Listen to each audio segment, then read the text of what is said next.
৬৬ million বছর আগের কথা। মাউন্ট এভারেস্টের মতো বিশাল একটি গ্রহাণু পৃথিবীর সাথে একটি মারাত্মক সংঘর্ষের পথে এগিয়ে যাচ্ছিল। এই আঘাত এতটাই বিধ্বংসী ছিল যে এটি আমাদের গ্রহে বিচরণকারী সবচেয়ে বিশাল মারাত্মক সরীসৃপদেরকেও চিরতরে নিশ্চিহ্ন করে দেয়। কিন্তু ডাইনোসররা কেবল একটি বড় ধাক্কায় মারা যায়নি, তারা একটি ধীর যন্ত্রণাদায়ক পরিণতির মুখোমুখি হয়েছিল। এই বিলুপ্তির ঘটনাটি কীভাবে পৃথিবী দেখা সবচেয়ে বড় সুনামির কারণ হয়েছিল এবং বিশাল বিশাল এই দানবগুলো মারা যাওয়ার পর ঠিক কী ঘটেছিল। সিটবেল্ট শক্ত করে বসুন, আমরা আপনাকে আপনার জীবনের সবচেয়ে মহাকাব্যিক এবং মারাত্মক ভ্রমণে নিয়ে যাচ্ছি। ডাইনোসরদের ধ্বংসকারী এই গ্রহাণুটি ভয়াবহ। এটি কেবল প্রায় 10 কিলোমিটার বেশি ছিল না, এটি অবিশ্বাস্যভাবে দ্রুতগতির ছিল, প্রতি সেকেন্ডে প্রায় 30 কিলোমিটার। এই মুহূর্তে এটি একটি জ্বলন্ত আগুনের গোলা ছিল। এটি পৃথিবীতে আঘাত করার সাথে সাথে এর সামনের সমস্ত বাতাস অকল্পনীয়ভাবে গরম তাপমাত্রায় সংকুচিত এবং উত্তপ্ত হয়েছিল। আঘাতের ঠিক আগে গ্রহাণুটি সূর্যের পৃষ্ঠের মতোই উত্তপ্ত হয়ে গিয়েছিল। আমাদের বায়ুমণ্ডলে প্রবেশ করার পর এই বিশাল গ্রহাণুটি পৃথিবীর পৃষ্ঠে পৌঁছাতে মাত্র কয়েক সেকেন্ড সময় নেয় এবং পৃথিবীতে জীবনের গতিপথ চিরতরে বদলে দেয়। গ্রহাণুটি যখন বর্তমান মেক্সিকোর উপকূলে পৃথিবীতে আঘাত হানে তখন এটি বিপুল পরিমাণে ধ্বংসাবশেষ বাতাসে ছড়িয়ে দেয়। ভয়াবহ বিস্ফোরণের ঢেউ তার পথে আসা সমস্ত কিছুকে ধ্বংস করে দেয়। এই শক্তিশালী বিস্ফোরণে পৃথিবীর পৃষ্ঠের কিছু অংশ বায়ুমণ্ডলে ছড়িয়ে পড়ে এবং কয়েক মিনিট পরে জ্বলন্ত উত্তপ্ত কাঁচ এবং পাথরের টুকরোর বৃষ্টিপাত হতে থাকে। এর মধ্যে কিছু ধ্বংসাবশেষ বায়ুমণ্ডলের সাথে রিয়াকশন করে, যার ফলে শুরু হয় অ্যাসিড বৃষ্টি, যা বছরের পর বছর ধরে চলতে থাকে। পৃথিবীর পৃষ্ঠ তখন জ্বলছিল। এই ধ্বংসাত্মক প্রভাবের ফলে সৃষ্ট আগুন সম্পূর্ণ মহাদেশ জুড়ে আক্ষরিকভাবে দাবানলের মতো ছড়িয়ে পড়ে এবং এটি আরও বেশি করে প্রাণহানি ঘটাতে থাকে।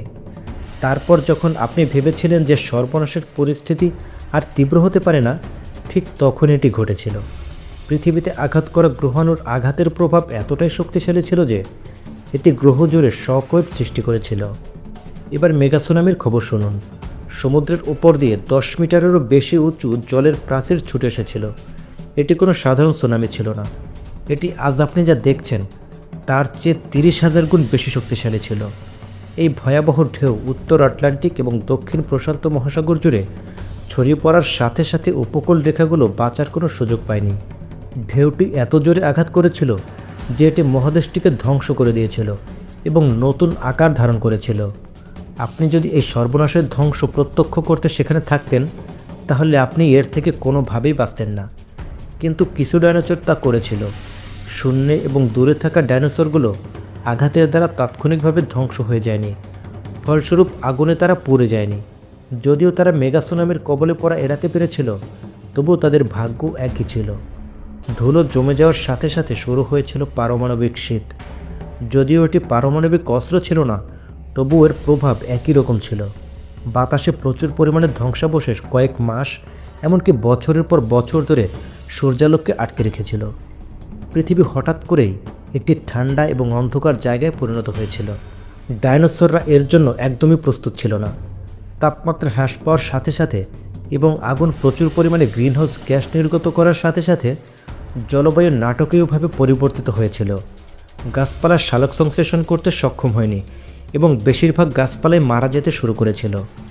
এটি খাদ্য শৃঙ্খলকে ব্যাহত করেছিল এবং এতদিন ধরে বেঁচে থাকা অনেক প্রাণী অনাহারে মারা গিয়েছিল। আর অ্যাসিড বৃষ্টির কথা নিশ্চয়ই মনে আছে, এটি বেশ কয়েক বছর ধরে স্থায়ী হয়েছিল, যার ফলে বাস্তুতন্ত্রের বিশাল ধ্বংসযজ্ঞ ঘটেছিল। সমুদ্রগুলোর সামুদ্রিক প্রাণীদের জন্য অত্যধিক অ্যাসিডিক হয়ে পড়েছিল। বেশিরভাগ সমুদ্র প্রজাতির এত বড় পরিবর্তনের সাথে খাপ খাইয়ে নেওয়ার সময় ছিল না। এই দীর্ঘস্থায়ী কঠোর পরিস্থিতি এবং প্রাথমিক বিস্ফোরণ পৃথিবীর প্রায় 75% জীবনকে বিলুপ্তির দিকে ঠেলে দিয়েছিল। তবে সুখবর হলো এর মধ্যে ভয়ঙ্কর টিরেক্সও ছিল। হ্যাঁ, এই প্রাণীটির জন্য আমার যতটা খারাপ লাগছে, আমি খুশি যে সে আজ এদিক ওদিক দৌড়াচ্ছে না। যখন শেষ ডাইনোসরটি তাদের শেষ নিঃশ্বাস ত্যাগ করেছিল তখন পৃথিবী একটি শূন্য বিধ্বস্ত জায়গায় পরিণত হয়েছিল। এটি ছিল ভয়ানক ঠান্ডা এবং অত্যধিক অম্লীয়। তাহলে কখন পরিস্থিতি স্বাভাবিক হয়েছিল? কেউ এসে পৃথিবী পুনর্নির্মাণ করেনি, এটি নিজেই নিজেকে নতুন করে গড়ে তুলেছে। 1000 বছর পরে গ্রহটি মহাধ্বংস পরবর্তী শীতকাল থেকে সেরে উঠেছিল। তখনও ঠান্ডা ছিল এবং খাবারের অভাব ছিল, কিন্তু জীবন ফিরে আসার জন্য প্রস্তুত ছিল। এই নতুন বন্যজগতে কয়েকটি লোমশ ছোট প্রাণী চারপাশে ছুটে বেড়াচ্ছিল। ইম্প্যাক্টের পরে প্রথম যে উদ্ভিদগুলো আবার দেখা গেল তার মধ্যে ছিল ফার্ন। দুর্যোগের পরে তারা সত্যি পৃথিবীর ভারসাম্য ফিরিয়ে আনতে বিশাল অবদান রেখেছিল। 1,00,000 বছর পরে পৃথিবী আরও কিছুটা প্রাণবন্ত হতে শুরু করে।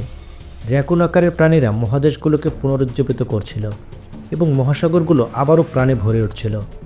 প্রায় 10 মিলিয়ন বছর দ্রুত এগিয়ে এবং পৃথিবী অবশেষে তার জীববৈচিত্র্য পুনরুদ্ধার করেছিল। কেবল এটি আগের মতো পৃথিবী ছিল না, এখন এটি স্তন্যপায়ী প্রাণীর যুগ। হ্যাঁ, ডাইনোসররা বিলুপ্ত হওয়ার পরে পৃথিবীতে স্তন্যপায়ী প্রাণীদের রাজত্ব শুরু হয়। এই সময় স্তন্যপায়ী প্রাণী, পাখি এবং ফুলের গাছপালা একসাথে গ্রহটিকে কাঁপিয়ে তুলছিল। হ্যাঁ, এটা সত্যি যে পৃথিবী কখনও তার পুরনো স্বরূপে ফিরে আসেনি। এমনকি শেষ ডাইনোসরটি মারা যাওয়ার পর আমাদের গ্রহটিকে নতুনভাবে ফিরে আসতে লক্ষ লক্ষ বছর লেগেছিল। কিন্তু ভুল বুঝবেন না, এই পৃথিবীটি তখনও বেশ ভয়ঙ্কর ছিল। প্যারাসেরাথেরিয়ামের মতো প্রাণীরা স্থলভাগে ঘুরে বেড়াতো এবং মেগালোডনরা সমুদ্রে আতঙ্ক ছড়িয়ে দিচ্ছিল। হ্যাঁ, এটা সত্যিই ভালো যে এই প্রাণীগুলোর বেশিরভাগই এখন নেই। সমুদ্রে সাঁতার কাটতে গিয়ে আপনি কখনও কোনো মেগালোডনের মুখোমুখি হতে চাইবেন না। রক্তপিপাসু মেগালোডনের সমুদ্রে লুকিয়ে থাকা সত্ত্বেও আজকের পৃথিবী, এর প্রাকৃতিক পরিবেশ অনেক সমস্যার মুখোমুখি হয়। কিন্তু আমাদের গ্রহের জন্য এন্ডগেম শেষ হয়নি। আমরা আমাদের সচেতন কার্যক্রমের দ্বারা পৃথিবীর আসন্ন ধ্বংসলীলাকে পিছিয়ে দিতে পারি। মনে রাখবেন, আমরা যদি পরিবেশের ভারসাম্য রক্ষায় এগিয়ে না আসি তাহলে প্রকৃতি নিজেই নিজের ভারসাম্য ঠিক করে নেবে, আর তখন সেটা পৃথিবীর সমস্ত জীবের জন্যই ভয়ানক হবে। তাই আসুন গ্রহটিকে বাঁচাই, যেন ডাইনোসরের মতো বিলুপ্ত না হয়ে যায়।